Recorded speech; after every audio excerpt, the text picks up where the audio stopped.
Yeah, Daled Vav. Concerning a woman who bleeds in labor within 80 days of a female birth, any blood that she discharges is tahor until the child is born. But Reb Eliezer declares it tameh. They said to Reb Eliezer, even in a case where the Torah was stringent regarding blood discharge during a period of relief, it was lenient regarding the blood discharge in labor. And then, in a case where the Torah was lenient regarding blood discharge during a period of relief, is it not logical that we must be lenient regarding the blood discharge in labor? Rabbi Eliezer replied, it is sufficient for the derived law to be the same as the source law. From what tumor did the Torah spare her? It is from the tumor of Ziva, but she is tame as a Niddah. Throughout all 11 days of potential Ziva, a woman is presumed to be tahor. If she sat and did not examine herself, whether it was inadvertently or by mishap or deliberately, or that she failed to examine herself, she is tahor. If the time for a fixed period arrives and she did not examine herself, she is tameh. Ramea says if she was in a hiding place and the time for a fixed period arrived and she did not examine herself, she is tahor because terror suspends the discharge of bloods. However, during the days of Aziva, or one who is observing a day free of discharge against the day on which she discharged blood, they are presumed to be tameh. And concerning a child who emerges from its mother through the abdominal wall, the mother does not observe on account of the days of Tuma and the days of Tahara, and is not liable on account to an offering. But Reb Shimon says that a child is like a naturally born child, and all women become contaminated once their contaminating flow is in the outer room, for it is stated her discharge from her flesh being blood. But Azav and one who entitled emitted semen do not become contaminated until the tumor exits to the outside of their bodies. Okay. Okay. Base. Haya ochel b'truma. So a man is sitting and eating truma, and he suddenly feels spontaneously like he's about to ejaculate. So what must he do? He's got truma in his mouth, and he's about to become tameh. He's supposed to basically grip his organ and stop whatever's coming out and swallow quickly Mm-hmm. in order to prevent the tumor from becoming tameh. This is according to the Tana who holds this is I think it's Rabbi Yeshua who holds that it's actually an isser to make truma tameh as opposed to if it actually happened. Because if it actually happened, then all that he would have to do is spit it out. Sure. He wouldn't, and that would be the end of that story. But he's saying that you actually have to take action to prevent the truma from becoming tameh. Matamim b'chol shehu, and a man can become tameh with the smallest amount of semen. Afilu ke'ein chardal, even a drop the size of a mustard seed. Or pachos mikan, even less than that. So there's no minimum shear. Any amount of semen that he emits makes him into a balkari.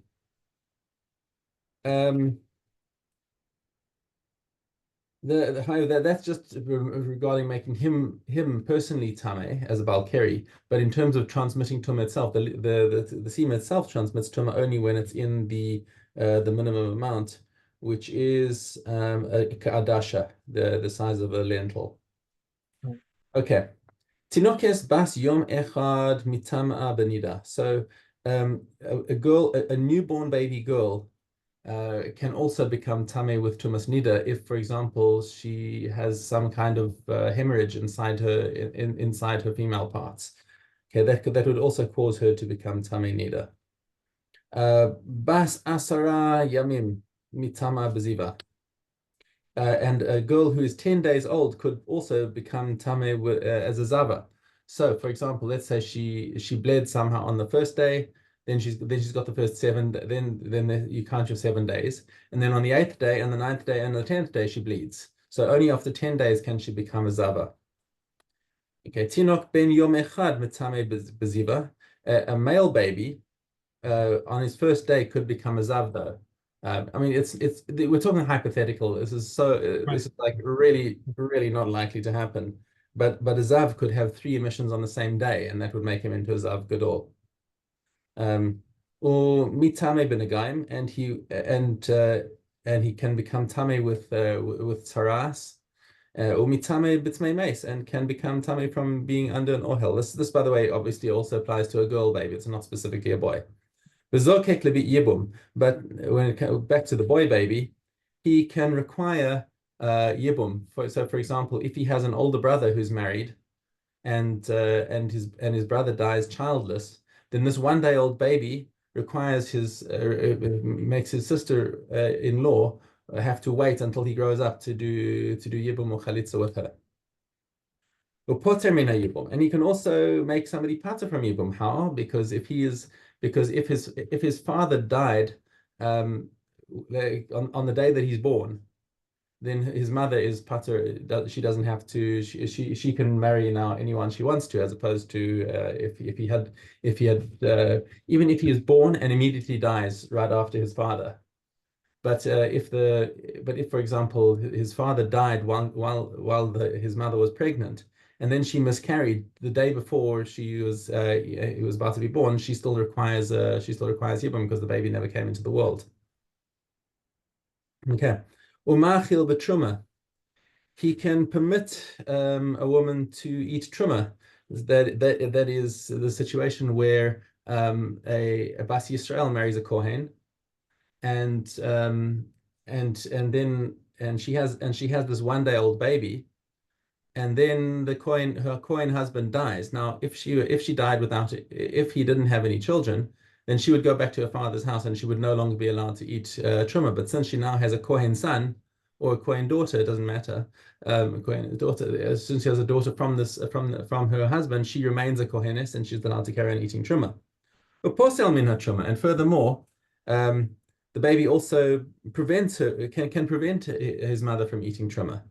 Now, this actually has to be, you've got to take a bit of a dive into this one, because even if she was pregnant, she would not, let's say our situation is where she's a bas Kohen married to Yisrael. So she's not allowed to eat truma. Now, if her husband dies without children, then she goes back to her father's house and she can eat truma again. But if she's got a baby, then she's not allowed to eat truma. But more than that, even if she's pregnant, she's not allowed to eat truma still. So why are we saying posel min truma over here? We actually have to make a bit of an edge case over here, or a corner case even. Gati explains, we're talking here about where the Kohen had 2 wives. One of them was divorcee. In other words, he was not allowed to be married to her. Okay, he did an avera. He married a divorcee, and he has children from his kosher wife. Okay, and now he dies. Okay, so now the slaves. So if he owned slaves that fell to the slaves fell to these children by Yerusha, they're allowed to eat truma because they belong entirely to a kohen. Okay, but now if before the kohen dies, a son is born to him from the divorcee. Now what's that son? That son is a halal. He's not a kohen. Okay, so even though but nonetheless he's a yoresh, and since he's a yoresh, he owns a share in the slaves. And since the slaves are now owned partially by a non-kohen, they're now not allowed to eat truma. So that's what we're talking about, that he's posel mina truma as a 1 day old baby, which would not have been the case if the wife was still pregnant at the time that the kohen had died. Okay. The nochel manchil, and he inherits and he causes an inheritance. In other words, if he since he's been born, he would inherit from his mother. Let's say that his parents were divorced and his mother died, then he inherits his mother. And if he dies, then his paternal brothers inherit from him. So he can cause the nachala to move over sides. And of course, if anyone kills a baby who's 1 day old, he's chayav misa, just like as if he had killed an adult, Rahman al-Islam. And if he himself dies, then his family sits shiva on him as a full person, as opposed to all these cases. If a woman has a late term miscarriage, Rahman al-Islam, that's not they don't sit shiva for him, and and he doesn't have any inheritance, and also somebody commits an abortion on a, as terrible as it is, they're not chayiv misa the way that they would be for a child who's already born. Okay, Dalid. Do, does one sit shiva for a stillborn? Mm-mm. No, No, no, you don't. the baby would have to be alive first and then die. That is correct, yes. Right. Okay. Just wondering about that. Okay. Well, I may be wrong because I've also heard something that the baby has to live for 30 days in order to be called a bar kiyama, that they'd sit the full shiva. I'm not sure. I don't know those halachas, and we should never know. We should never have to ask a shaila. Oh, right. Okay. Mishnah Daled. Oh, Bas shalosh shanim v'yom echad. So now, having dealt with the halachas of newborn babies, now we're working up through the stages. A girl who is 3 years and 1 day, now she has reached another stage of maturity, which basically amounts to the fact that if somebody has sexual relations with her, it's considered like a full act. Okay. As opposed to beforehand, which we'll see in the Mishnah. Okay. Miskadeshes babia, she can be married by having relations. I don't want to think too deeply about this. Imba aleha yavam yikna'a, and if her husband died and the yavam married her through yibum, it's a full kinyan. Chayvim aleha mishum eshes ish, and if she's married and another man has relations with her, he is chayav for relations with a married woman. Umatama is boala, and she will be matame, somebody who has relations with her. Latame mishkav tachton ke'elyon. If she's a niddah, then anyone who has relations with her will also take on the tuma of mishkav and moshav. Nisais lekohen. If she is married to a kohen, she tochel b'truma. She can eat even truma d'oraisa. And if she has relations with somebody who is possible to be married to, in other words, if she has relations with an Ereva or a non-Jew, then she is not allowed to marry a Kohen, even if it's at a very young age. But as long as it's above 3, that's considered a full act.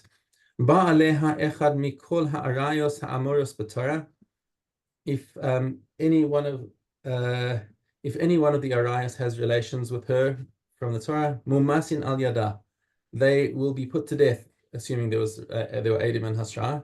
The hipatura, nonetheless, she is patur because she is not bas mitzvah, so so she cannot be sentenced to anything. Pachas mikain, if she's younger than this, at any time, if we're having relations, kenosin etzba ba'ayin. It's like it's like putting a finger into the eye. In other words, it's not considered an act of sexual relations, and it doesn't affect her in any way. I mean, in terms of changing her halachic status. Okay. I mean, these are all hypothetical cases. Yes, that's right. They're all hypothetical cases. I'll go with that. Okay. Aleph Vav. And regarding what did they say that her time suffices for her? With regard to the first discharge of blood, but with regard to the second discharge, she conveys truma retroactively for 24 hours. But if she experienced the first discharge as a result of an external stimulus, then even for our second discharge, her time suffices for her. Even though they said that her time suffices for her, she is still required to examine herself, except for Niddah, and a woman who is observing her days of Tohar blood. And similarly, when she engages in marital relations, she must examine herself with examination cloths, except for one who is observing the days of her Tohar blood, and a virgin whose bloods are tahor. And twice each day she must make examinations in the morning and in the evening, and also when the prepares herself to have marital relations. Further obligated in that they are kohanim when they wish to eat truma, but Rehuda says also after they have finished eating truma. Okay. Aleph, any hand that examines excessively is among women, praiseworthy, but among men, let it be cut off. A woman who is deaf, a deranged woman, a blind woman, a woman who has lost her mind, if they have mentally competent women available to them, those women should prepare them, and they may make them eat truma. It is the practice of the daughters of Israel that they cohabitate with two examination cloths, prepared one for the husband and one marut, one for the prepared for the husband and one for the wife. And the pious women prepare for themselves third examination cloth to prepare the house. Okay. If blood, That's it. Yeah. Okay. Right. And Taharos. That's Dalit. One who finishes olives and left over one porous box should place it in the presence of a Kohen. These are the words of Rameir. Rabbi Yehuda says he should bring the key immediately. Rabbi Shimon says from the time that it finishes to the same time the next day. If one places olives in a crusher in order to stay softened so that it should be easier to crush, they are susceptible to tumah. If he left them there in order that they soften so that he may salt them, Rabbi Shammai says they are susceptible, but Rabbi Hillel says they are not susceptible. If one squashes olives with his tummy hands, he has made them tummy. If one places his olives on the roof in order to cure them individually, then even if they are piled to the height of the cubit, they have not become susceptible. If you put them in the house so that they should be decayed, but he intends in the future to take them up to the roof, or if you put them on the roof so that they should decay, so that they should open them, they are susceptible. If you put them into the house until he is able to safeguard his roof, until he can bring them to another place, they have not become susceptible. Okay. And we are on to Magayim. Yeah. Dalit Aleph. There are stringencies that apply to white hair which do not apply to expansion, and there are stringencies that apply to expansion which do not apply to white hair. White hair renders tumah initially, renders tumah with any shade of white, and has no symptom whereby it is tahor. There are stringencies that apply to expansion, and expansion renders tumah with any amount, renders all the gayim tumah, and renders tumah when it's spread outside the nega, which is not the case with white hair. There are stringencies that apply to living skin, which do not apply to expansion, and there are stringencies that apply to expansion, which do not apply to living skin. Living skin renders tummy initially and renders tummy with any appearance. There are stringencies that apply to expansion. Expansion renders tummy with any amount and renders all the gayim tummy, and renders tummy outside the nega, which is not the case with living skin. There are stringencies that apply to white hair, which do not apply to living skin, and there are stringencies that apply to living skin, which do not apply to white hair. White hair renders a boiled nega and a burned nega tummy, renders tummy, whether together or spread apart, whether surrounded or not. These are stringencies that apply to living skin, and living skin renders tummy on a bald area on either the back or the front of the head. Whether they change by the nega or not prevents one who turns completely white from becoming tahor, and renders tummy with any appearance, which is not the case with white hair. Okay. And Makoros. Okay, Gimel. Yosef ben Meshulam says, if one slaughters a bakor, he may make a space for a butcher's hatchet on either side and pluck the hair, provided that it is not dislodged from its place. The same is true for one who plucks the hair to observe the place of the blemish. If the hair of a blemished bakor fell out and he placed it in a recess in the wall, and afterward he slaughtered it, Akiva ben Mahalal permits it, and the sages prohibit it. These are the words of Rabbi Yehuda. Rabbi Yossi, however, said that not in the case did Akiva alone permit this. Rather, they argued about the care of a blemished bakor that fell out and was placed in a recess, and afterwards the animal died. In this case, Akiva ben Al permits it, and the sages prohibit it. If wool is hanging from a bakor, that which appears to be from the shearing is permissible, and that which does not appear to be from the shearing is prohibited. How long is a Yisrael required to care for a bakor? With small livestock until 30 days, and with large livestock 50 days. The Abusi says with small livestock 3 months. If the Kohen said to him within that time, give it to me, he may not give it to him. If it was blemished and he said to him, give it to me so that I may eat it, it's permissible. However, during the era of the temple, if it was perfect and he said to him, give it to me that I may offer it, it's permissible. The bakor must be eaten within the year, whether it's perfect or blemished, as it said, before Hashem your God, you shall eat it year by year. Okay. Hey. Sota. Yeah. Okay. Test Yud Dalit.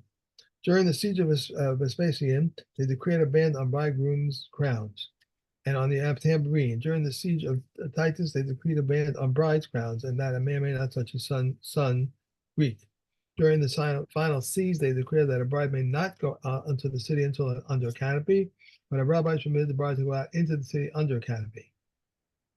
When Reb Meir died, the composers of parables disappeared from the world.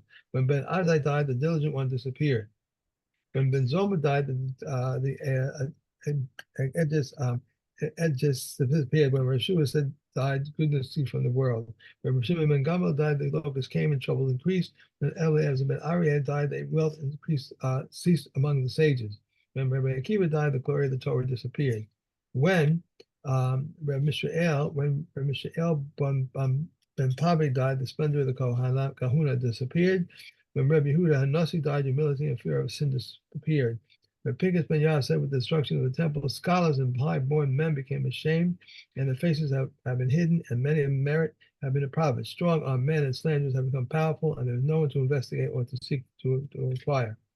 When and whom can we rely?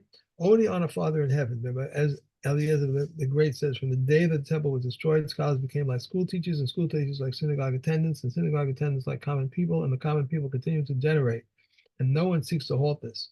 On whom can we rely? Only on a Father in heaven. When the footsteps of Messiah insolence will decrease and the inflation will soar, the vine will give its fruit, or wine will be dear, and the government will return to heresy, and there will be no rebuke. The many place of sages will be used for immortality.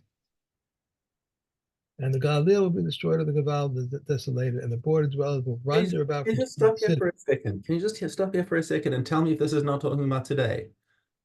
Yeah, that's what it sounds like. I'm thinking of this. Galil, we're talking about the Galil and the Gavlan is the border areas, the Bashan, and it's all the Anshe Hagvul Yisavavu Me'ir Le'ir V'lo Yechonanu, and the people from the Galil have been exiled from their homes.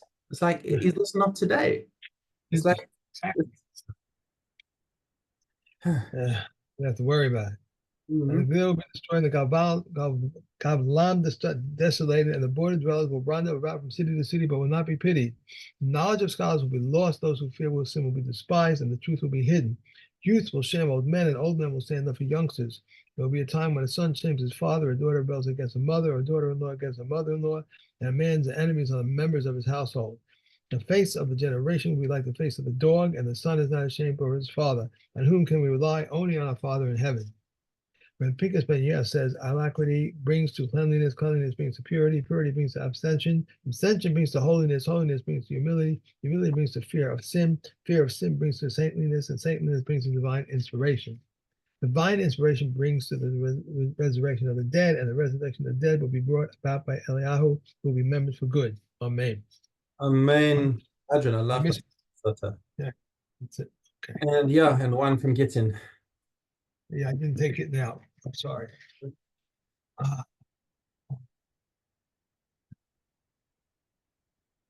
Gittin, let's go. May get to Allah. One who brings to a get from overseas must state, it was written in my presence and signed. Come on. And signed in my presence. Rabbi Gamil says, also one who brings it from Rechem or from Kega. Rabbi Elliot says, even from Kafar Ludim to Lud. The sages, whoever said one who is not required to state, it is written in my presence and signed in my presence, unless he is bringing it from overseas or taking it overseas. One who brings a get from province to province overseas must say, it was written in my presence and signed in my presence. Rabbi Samuel Shimon ben Gamil says, even from rulership to rulership. Okay. Let's stop. I'm going to have to run. Okay.